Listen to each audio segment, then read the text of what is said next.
It seems a little contradictory that they're going to have, the chances are they're going to have a rebellious son. And this is what you're trying to prevent.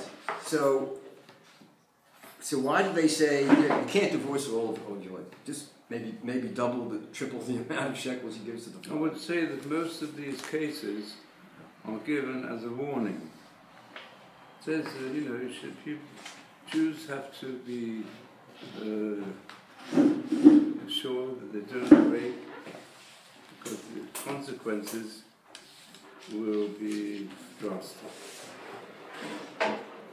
Even when it says the first case, just at the first case, I don't know how, it was very rare, Yefat Torah. Why was it very rare? Because there's a warning in the Chumash about it. See? And it was very rare, and it's called something that never happened at Ben Tzoreh or Moreh. Why not? Because it hardly ever happened, there was a Yefat Torah. And similarly, with regard to quite a lot of the instances of different penalties, especially the Torah makes a great fuss, you might say, of warnings, which have to do with divine punishments. It's your punishments to be enforced also with Bet and Shalmata, with the courts. With regard to difficult situations in adolescence, we have to stop certain trains, otherwise people become criminals. And similarly also, with those who try to destroy other people's arrangements to get married, because Erusin is like a commitment to get married. If this girl's going to be raped and so on, it can be very serious. Therefore, keep away from it.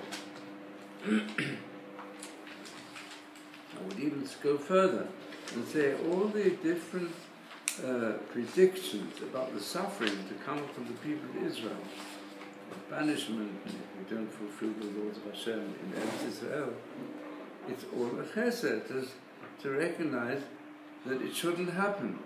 Hashem wouldn't like it to happen. That's why we say all prophecies of doom and punishment, they're all on condition.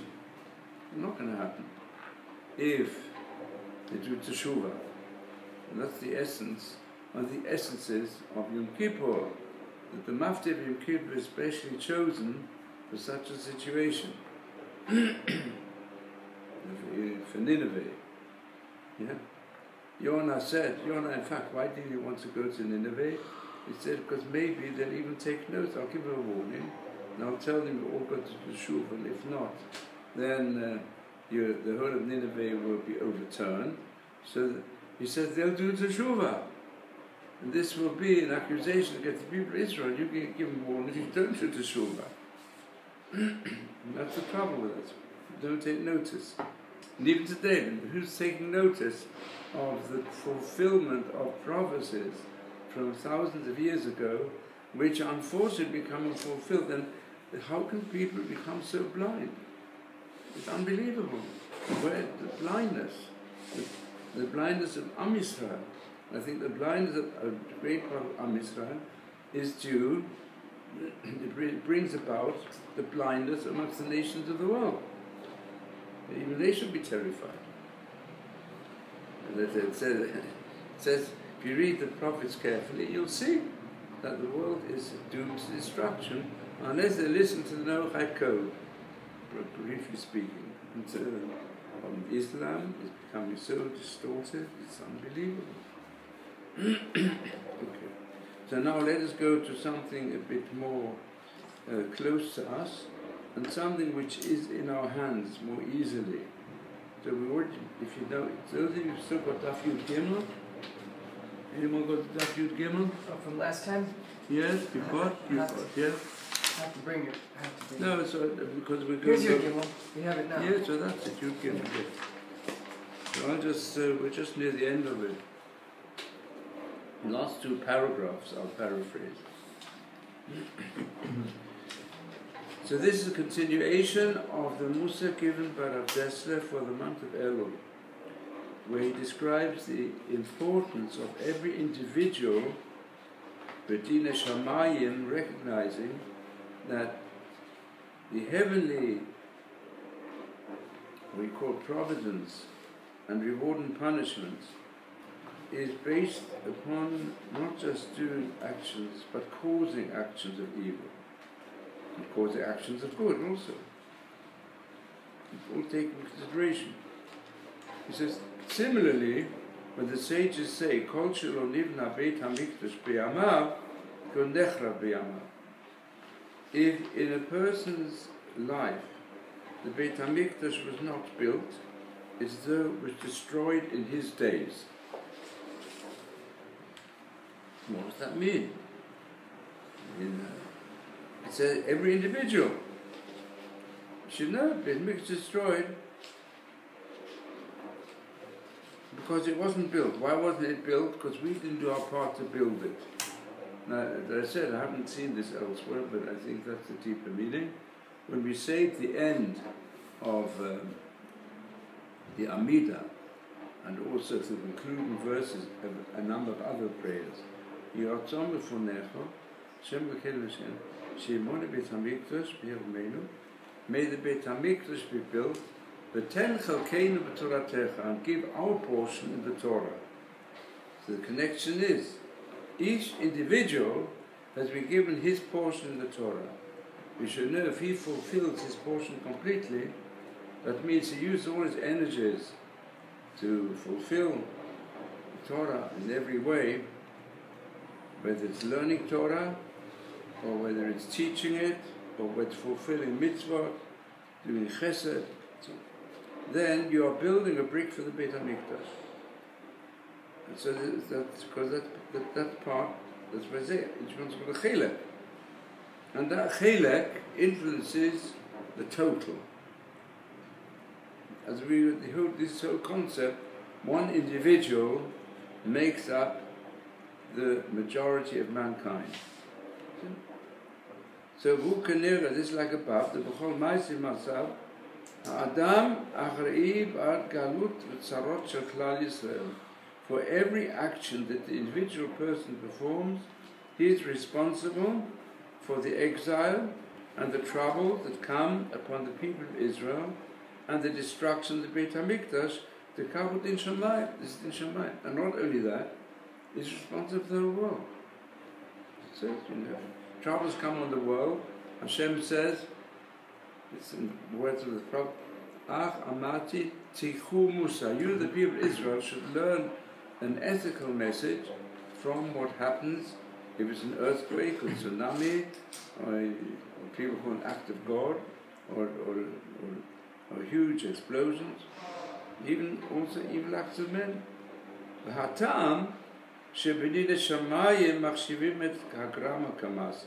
The reason is, in the decision of the heavenly court of Hashem, one considers not just the person who performs an action, but the person who causes an action to take place. Mishum Adam Yireh L'Einayim. The human being looks at everything externally with materialistic eyes.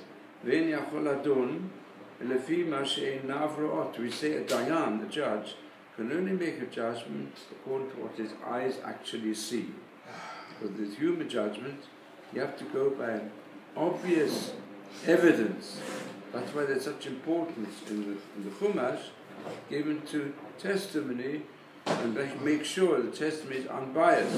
There's no type of bribery involved. Haina Amasim, so therefore the human court has to judge actions. V'lo hatochen, not the content. Ki mishpato einu shorshi. For the judgment of the human being is like in illness, we might say. In illness, today, there are many general practitioners and doctors who will make a decision according to symptoms. Symptoms which appear, many of them they look up to different treatments and medicines that are available, and they give them according to the symptoms that they find in the human body.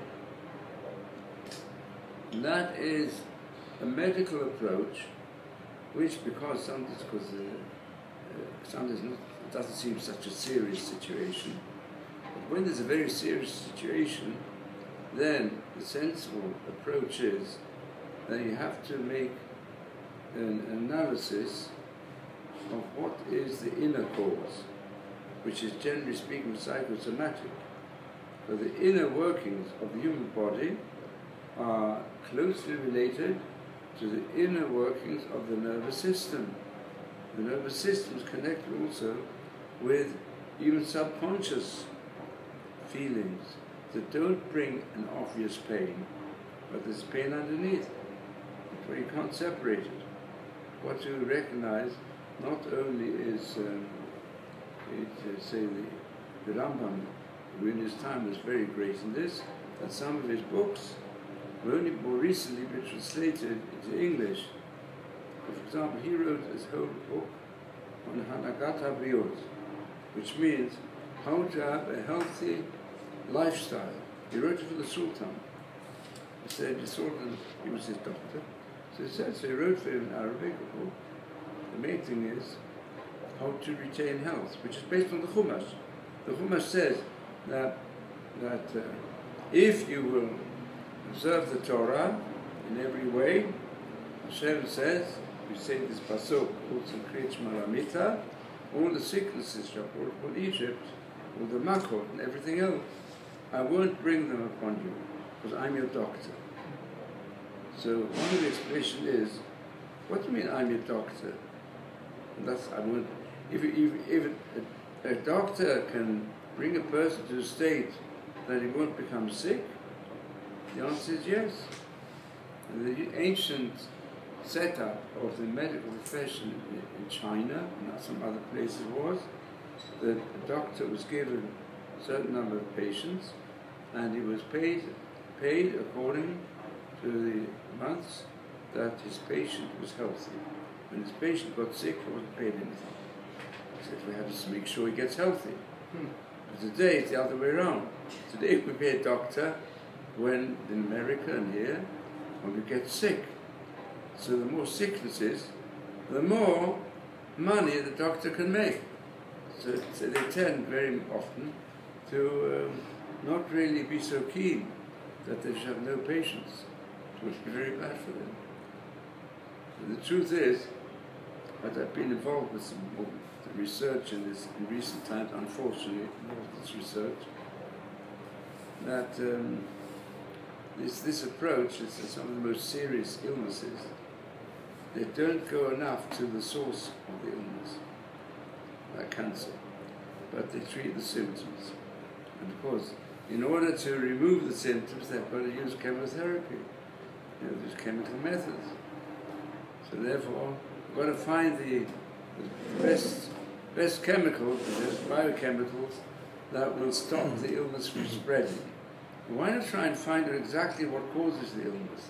If you put more work into that, but that type of diagnosis, for that you don't get paid very much.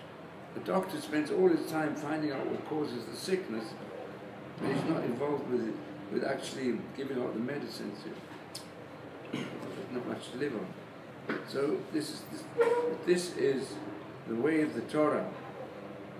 Torah says, keep to my program and you chol b'saro marpeh. Shlomo Melech said, he'll bring health to all flesh. And that's b'din hashamayim. So so this also applies to the courts.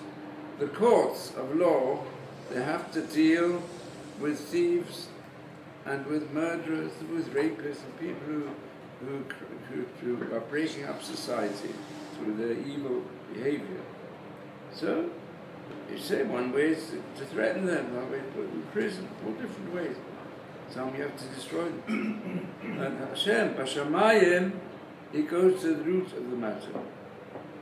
And therefore he says that frequently, sometimes you go too deeply, and you've got to judge according to what caused this person to sin. And anyone who's involved in causing it, you may think he's a great saint, but he caused it. He caused this person to become a thief. Why? because he himself, he never stole, but he wasn't sufficiently strong in teaching people to avoid stealing people's sleep, or stealing something, a portion which belongs to somebody else, he eats it up. So this caused the other person to think, well, if this person who thinks he's a Rav or a teacher or a Yeshiva doesn't behave properly, so therefore it means it doesn't matter. So I'm going to become a thief. But Hashem looks at the heart. So to carry on now, paraphrasing the words of Rav Dessler here, the human judge has got to go according to what I see.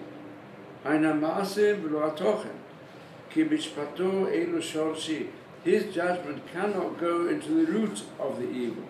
Hashem looks at the heart. He judges every situation according to its inner content. And in the inner content, there's no difference between Garam Lemaisa, between causing it and doing it. Causing it is like doing it. Yeah, you have any questions? Causing what? Causing people to sin. Let's say Am Yisrael. That's a good example. Am Yisrael, if we don't behave according to the Torah, then it causes the other nations to sin. You have to know that. But nations say, why is it that we complain about the double standard? But the double standard was introduced by Hashem. He chose us. He revealed to us the Aseret HaDibrot. The nations of the world, most of them were not aware of it, and not aware of it also today. And they expect us to be different. And we object. We say, treat us in the court of Hague, Jews are treated with an enormous negative bias. We know that. And today, all over the world, the United Nations also they're no longer unbiased, they're extremely biased. And people tend to believe more easily anything negative about the Jew than about anybody else. About anybody else, they don't say it's because he's a Muslim, because he's a Christian, because he's an American, or because he's a German. But with the Jewish people, one person does something wrong, and the whole of the Jewish people is accused. That's happened in the Dreyfus affair. That's happened in America. I didn't even know this just till this week. They advertised the lynch of a person called Frank, a Jew called Frank, who was lynched to death. 1920s. You know what it is? In the South. Similar Actually, case. the South, that's Huh? the South. South. Yeah, lynched to death. So we've got to let's face this with them. And Hashem himself says, the prophet Amos says, Rab etchem yadati mikol mishpachot adamah, from all the families of the earth, with whom did I have an inner relationship of knowledge through history? You, the Jewish people. So therefore, okay, because of this, efkot aleichem, I'm going to punish you for all your sins. Because we should set an example, and we don't. So, and to some extent, we can say the same within the Jewish people, like the Kohanim and Levim have to set an example to the rest, if they don't. And the teachers have to set the example. So really, we should know that the more Torah we know, the greater becomes our responsibility for good and for bad, for the wider community who don't know so much. And then he says here, and I will continue paraphrasing, Daf Yud Dalet, you've got in front of you, those who follow the Hebrew, your term is there, more than this, Bedina Adam, listen to this. Where do we find this difference? In human judgment, according to the courts which follow the Torah, Bedina Adam, Im Asara Osim Biyachad, if 10 people together beat a man to death, they're not given a death penalty. Why? Because none of them did a complete action. All the 10 people were tried to kill this person. And each one will say, well, my blow by itself wouldn't have killed him. But because 9 out of you joined me, that's why my blow helped to kill him. But each one of them says the same thing. So can the human court give him a capital sentence? They're not allowed to according to Torah. No? Not allowed to. But they're all chai b'din shamayim. But in the court of heaven, it says in the Mishnah, they're all liable, but echad ve'echad, but each one of them causes the separate actions of the 10 people to be joined together. His action is joined together with that of his fellow criminal. So therefore, all of them are guilty. From here we can learn how much are all of us responsible. But kol araot v'tzorot v'yisurim v'mitot havukot b'chlal kulo. We're all responsible for all the troubles, the suffering, the deaths that hit other people. Yeah, it's different ways. You know, so here in Hano, truth is, each one of us have to consider, are we living according to the standards that Hashem wants? We're making very lavish banquets on all occasions, of which a lot of the food is just thrown out when there's starving people around. We've got to consider, so we've got to perhaps change a few things. Do we treat every person in the best possible manner to help him materially and also spiritually, morally? The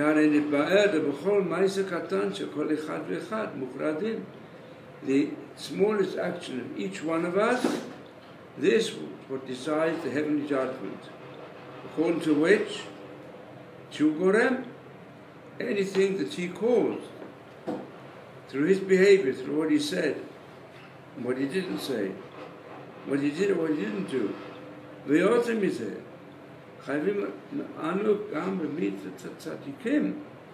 it says the saints often die and they're given difficult deaths for the sin of the generation.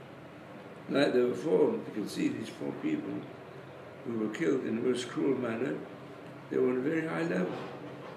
They were all of them on a high level, the highest levels, something. No, of the amount of chesed that they did.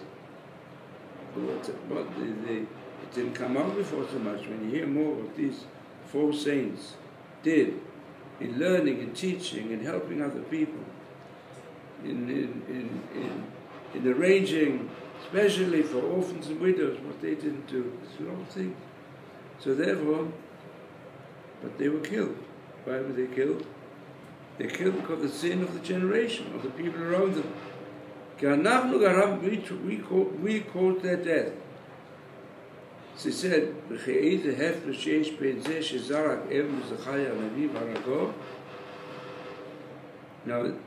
it says that in some sense even in Roman time or something, probably it's a reference to what took place at the end of the first temporal period, that there was blood coming out non-stop because somebody threw a stone at the great prophet Zechariah. Zechariah Navi was the second temple, beginning of the second temple. So Zechariah was killed by a stone that somebody threw at him, and Zechariah gave Samusa. And so the blood was constantly coming out from the place where he was killed. So one of the cruel tyrants, he went and killed Jews who came in that spot to stop the blood coming out from the ground. So what's the difference if somebody throws a stone at the prophet and kills him? Someone who he does a sin, and because of his sin, the Gonim Tzadikim, the great saints, are killed. This is called murder within Shamayim, in the law of heaven. You find this in the Chumash already. Today people are negligent with travelling. Sometimes it couldn't be helped. There are many situations where if the drivers would be more careful, they wouldn't have killed somebody. So really, it's like a case of manslaughter. So already today we learn of Sanhedrin and so on. But in the time of Sanhedrin, these people will all have to go to the Arimikla. And the Chumash, the few parts of the Chumash, calls manslaughter a Rotzeach. He didn't mean to kill. And more than that, the Gemara even says that a person goes up on a ladder and falls down and kills somebody. He didn't mean to kill him. So if there's evidence, perhaps he's a heavy man, he fell upon a child or something, so he's got to go Mikla. What if he fell upon an adult? Then it says, Hashem inna li ado. There could be instances where Hashem wanted this person who was under the ladder, when this heavy person fell on top of him and killed him, he was destined to die by Dina Shamayim. Why? Because he was a murderer who killed somebody intentionally. There weren't enough witnesses. So people didn't know about it. And even they suspect there's no proof that he killed anybody. But in heaven they know that he murdered, and he intended to murder. And therefore Hashem said, right, he'll have to be killed. Who's going to kill him? The manslaughterer. So therefore Hashem, this heavy man was going down the ladder, and then he fell off it, and fell on top of the unknown murderer and killed him. So really he was fulfilling the divine decree that he should die by Dina Shamayim. But even that, why should it come through him? So it means he himself is also guilty, still called the Rotzeach. But he didn't know about this. He didn't know who was underneath. But it's called the Rotzeach because you've got to be more careful. So people today are careless drivers, and be passed to them with the manslaughterers. And maybe they raise the question, perhaps some of you asked it on last week's Parsha, where it says, Moshe Rabbeinu was told, in the land of Israel you go to, you have to go and make 3 Levite cities to absorb the Rotzchim B'Shogeg, the manslaughterers. But if Hashem will widen your borders, and you have Transjordan, in that case, you're going to have another 3 cities. And the Chazal say, if you look at the verses carefully, it means when you have Transjordan reaching up to Euphrates, it's very big, the greater Israel you're going to have. When will that happen? The days of the Mashiach. Therefore, ask the question, the days of the Mashiach, you can have more murderers? Yeah? What do you say about that one? When Mashiach comes, there will be more murderers? Mashiach comes, death will become obsolete. So I saw the Meshech Chochmah says like this. The Mashiach can come either tomorrow or any day after, or if not, he'll come at the end of the period of 6,000 years since Adam Rishon. What does it depend on? Will he come at the end of the period, or can he come already tomorrow, or next week, or next month? Depends on us. Yeah. Which way? If we all do tshuva, then it'll come tomorrow. If we don't, we'll force it out of us. Yeah. So if you analyze both the verses of the prophets, and even more so the words of the sages, they say that there are 2 ways. We can bring the Mashiach through our teshuvah, and really this division is referred to in the Parsha of Tshuva, which you read in a few weeks' time, the Tzavim. So then he can come straight away. And it's very interesting. The way it's described in the Tzavim is exactly what's happened. There's so many things become more literal now than they've ever been before. But there it says, if you do teshuvah, because of all the suffering and so on, so the blessing and the curse, then Hashem will help you to get back to your land. And you'll be fruitful.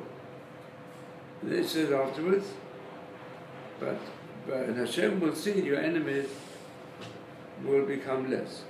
And you put the curses which you promised to come upon you, upon your enemies. And then it says, if you do teshuvah and love Hashem, then you'll have even greater blessing. So that there's two levels. There's teshuvah out of fear and out of trouble, out of the problems of the Jewish people, which is what we're seeing today. It's happening.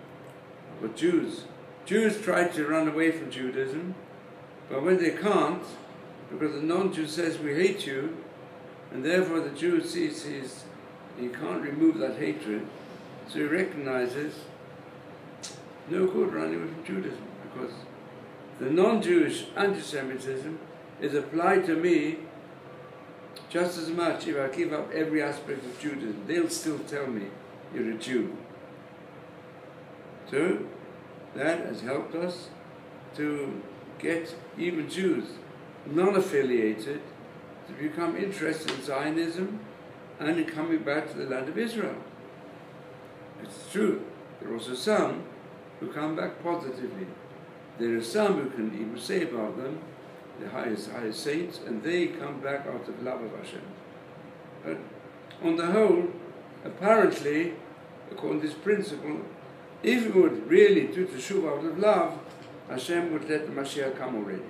But since we don't, we do it out of fear, not knowing that it's easier to live a Jewish life, to be saying openly to go with the kippah, and in Eretz Israel, in Chutz La'aretz, in certain areas it's dangerous to go with the kippah.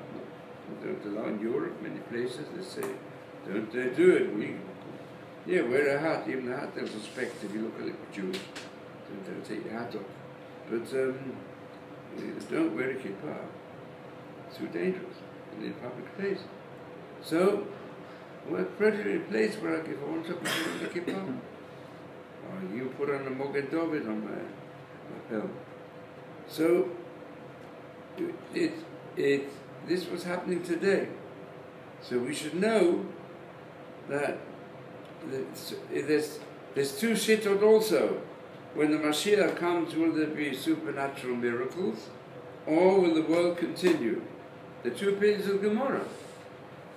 Shmuel says, and it would appear that Rambam adopts this also, that the only basic difference will be that the persecution of the Gentiles against the people of Israel will stop, and they recognize our superiority. But the Yetzer Hara will still be there. And therefore, although it will lead to peace amongst the nations, it doesn't mean that everybody will be a saint. And there's certainly, especially as we see in the age of speed, you've got to be so careful, and certainly it'll probably come about with the progress of science and the swiftness of all forms of transport and any active activity. You have to be careful. If you're not careful, you'll be killing people, which you don't want to do. So therefore, when Mashiach comes and we'll get the greater Israel, and we'll have to also absorb the nations of the world who live there as Geirei Toshav, they'll keep the Noach code.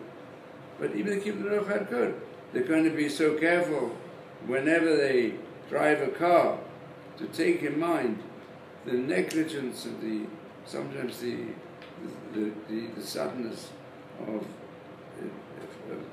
situations that arise in speed. And who said there'd probably be increased situations of manslaughter, as we find even today. I think the record was until recent times that there are more people killed from traffic accidents than have been killed by all the terrorists in Israel. So this is, unfortunately, and nearly all of them were unintentional traffic accidents. So that's why we need it. Called B'dina Shamayim. We should know that we cause even the tzaddikim to be taken by Hashem to atone for our sins, for which there's no earthly punishment. Do you have any questions on this?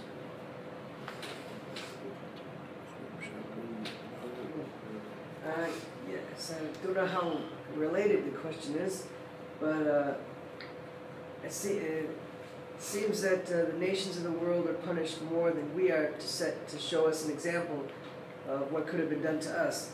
But at the same time, we're supposed to be setting an example, we're judged on a closer, higher, more strict level.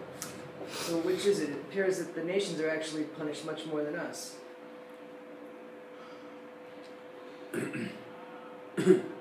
Well, if you take the 70 years ago Shoah as an example, I think the Jews were punished more. Yeah, much more. And this may be part of the deeper understanding of the divine providence. Jews are punished more. If you go through the ages, Jews have suffered more from Gentiles, pogroms and massacres, than the nations of the world. But now,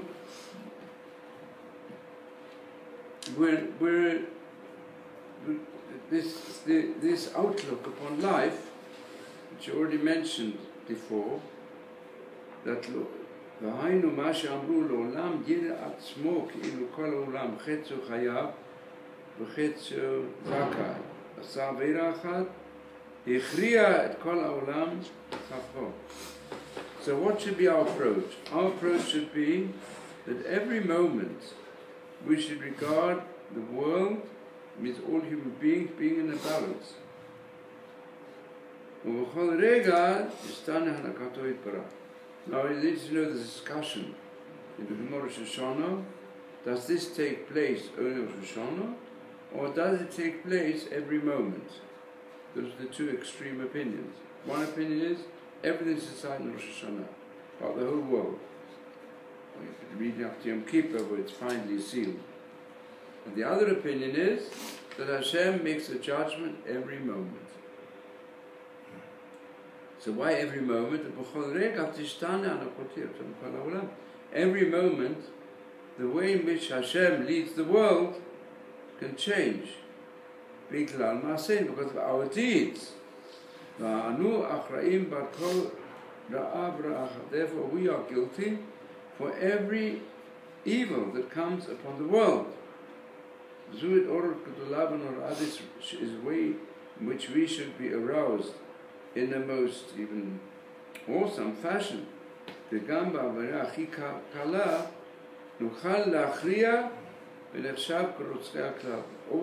with a small sin, we can tip the scales, and thereby we're considered by those who bring death upon a great part of mankind.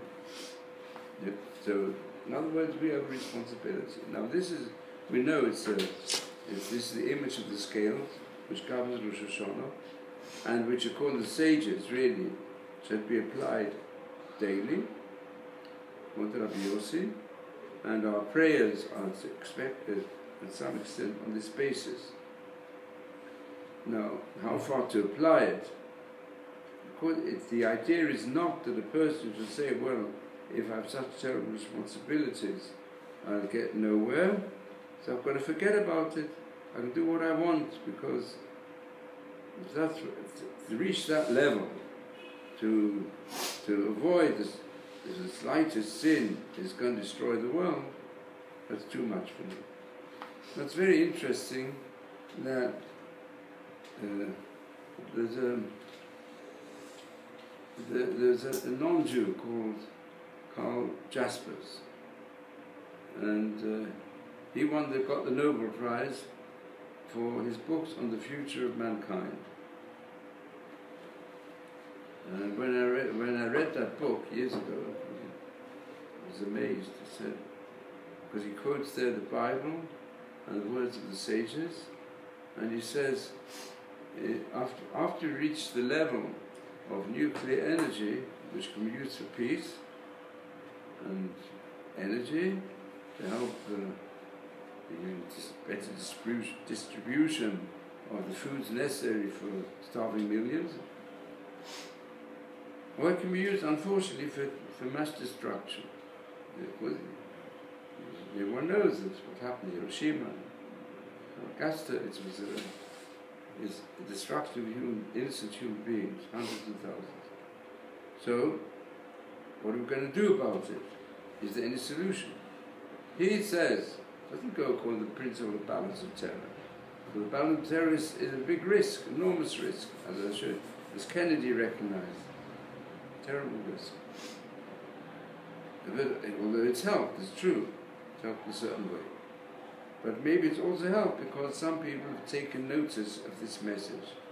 And I found out afterwards, where did he get his let's say, his Jewish knowledge from? Because he says the only solution is we have to, just like Christianity learned from Judaism, they took certain principles from barbarian society and became more civilized because of accepting Judaism into Christianity.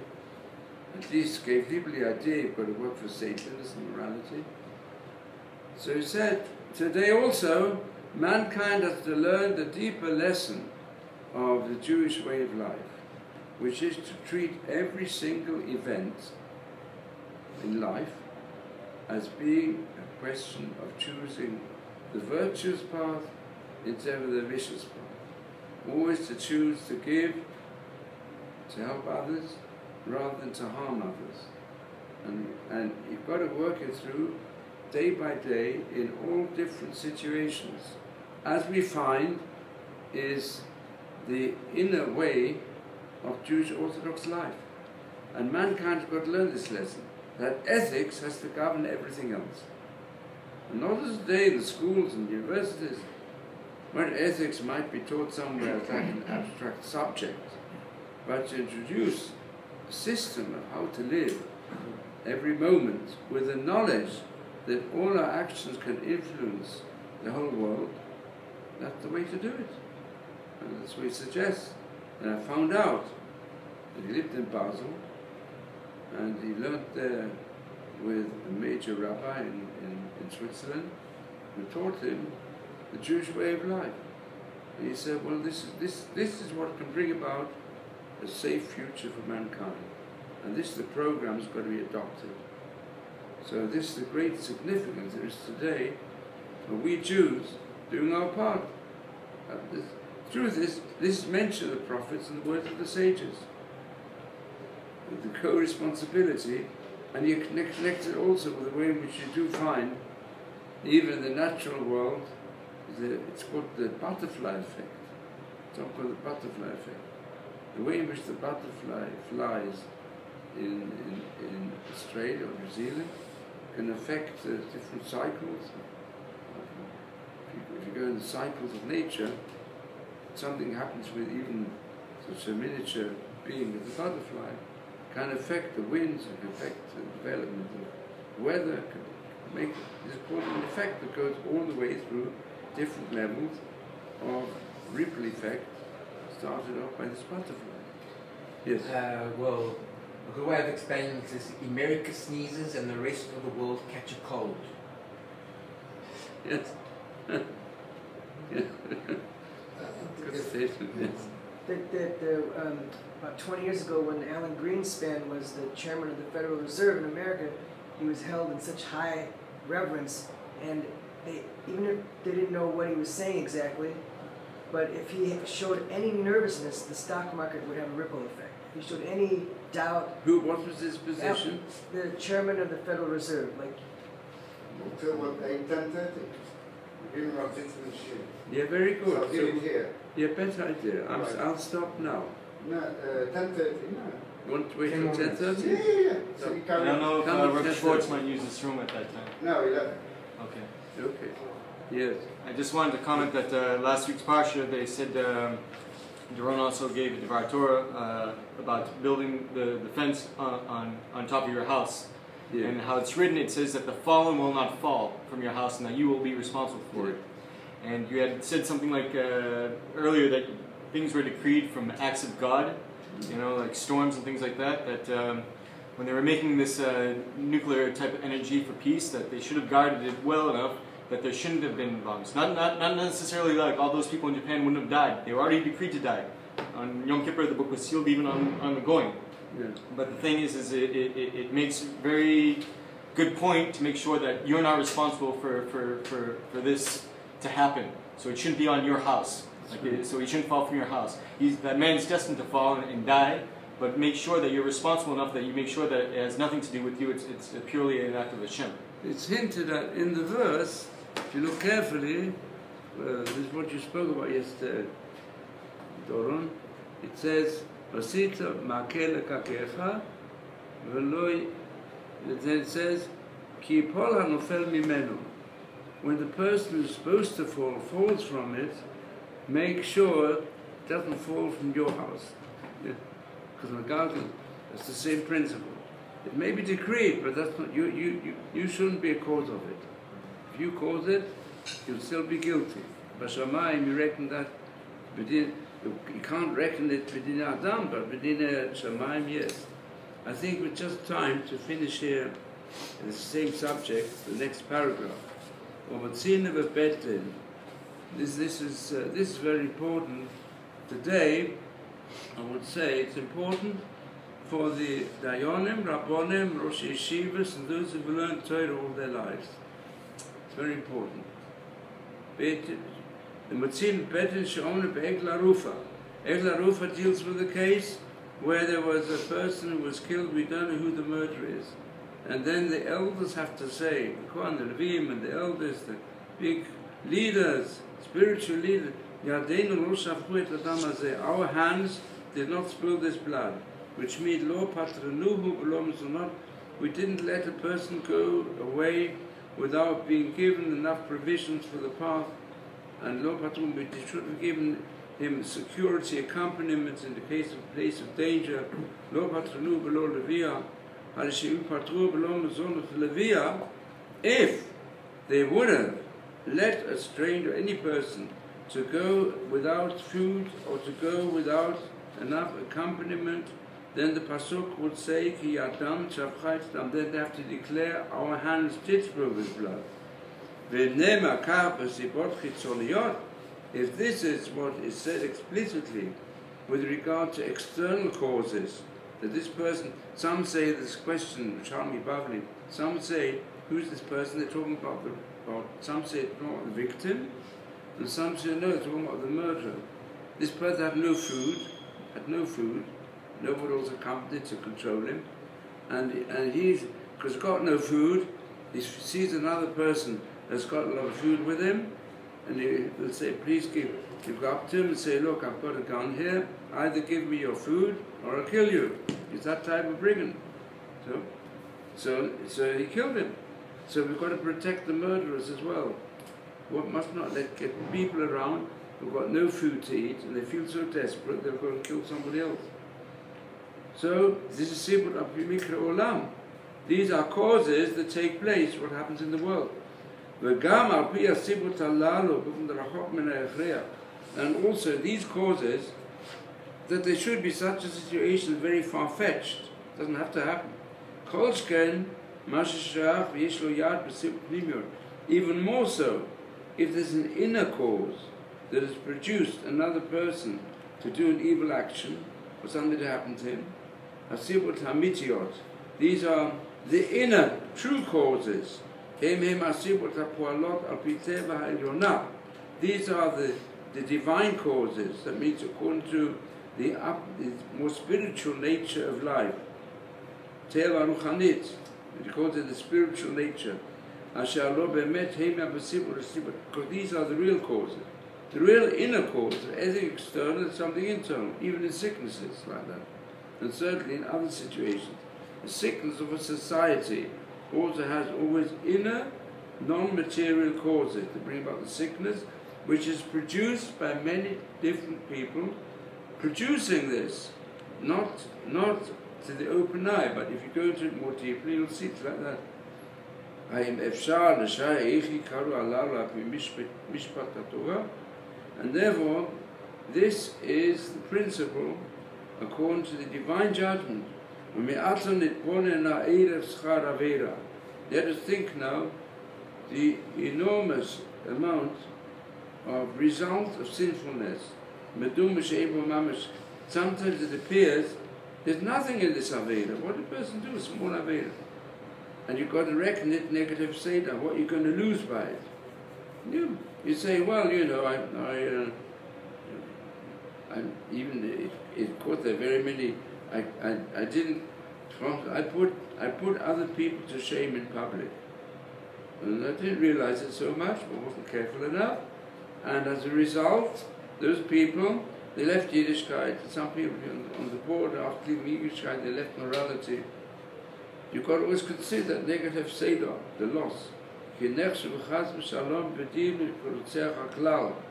see from Egla Rufa that the individual can be considered as a murderer.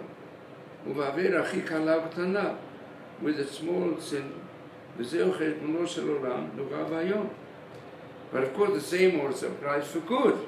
If you therefore do something for good, the only way we can work against Chilul Hashem and the different ways we cause the name of Hashem, the name of Torah, and the name of morality to be trampled upon.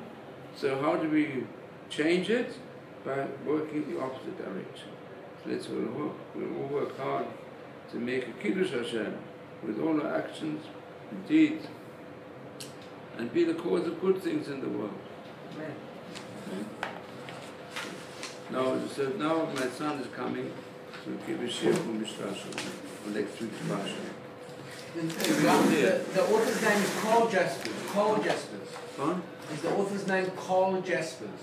Jasper, Carl. Jasp. The first name? Carl. K-A-R-L. Oh, C. C-A-R-L. Yeah. The philosophy of existence. Huh?